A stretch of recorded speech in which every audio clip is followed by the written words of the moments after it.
What's all the fuss?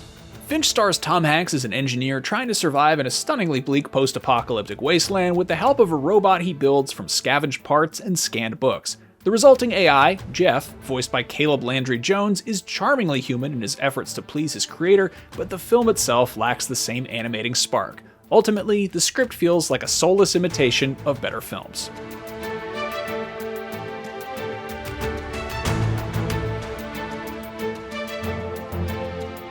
In the near future, solar flares have shredded Earth's ozone and left the planet an irradiated desert.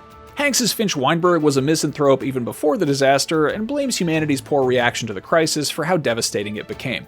His isolation evokes Hanks' Oscar-nominated role in Castaway, while his methodical engineering solutions are more similar to Matt Damon's performance in The Martian.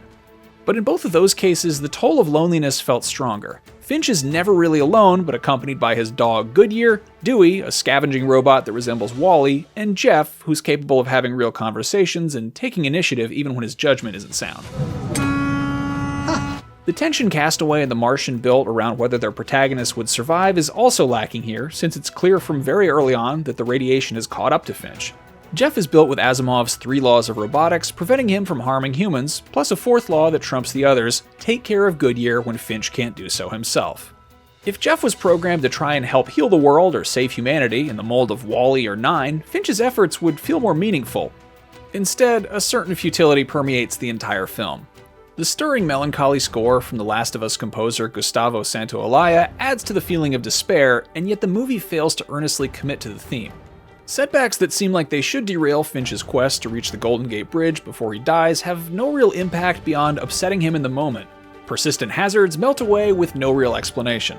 While the story is by no means cohesive, it can coast by at times through its spectacular visuals. The lonely devastation is reminiscent of 28 Days Later and I Am Legend, while the menacing sandstorms Finch must regularly flee stack up against any disaster movie. Jeff also looks fantastic as he flexes his articulated fingers while considering Finch's teaching or awkwardly lumbers along, following his creator with the same devotion as Goodyear. Director Miguel Sapochnik does excellent work alternating between claustrophobic, crumbling spaces where Finch and his robot companions scavenge and the vast vistas of the American Southwest. Yet, the suspense he tries to build as Finch flees from the elements and other survivors always feels muted because the film's outcome is so grimly inevitable. In terms of the cast, Hanks brings a charm and vulnerability to so many of his roles, and Finch is no exception. But it's really Jones who steals the show with Jeff's flat delivery and naivete.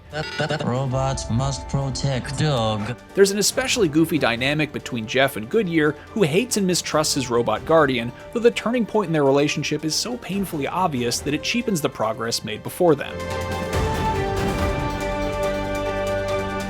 Excellent visuals and strong performances make moments of Finch shine, but the film's lackluster story never really feels like it justifies its existence. A mashup of better films, Finch can't quite commit to the tone or themes it wants to embody and winds up lacking a meaningful identity or message of its own.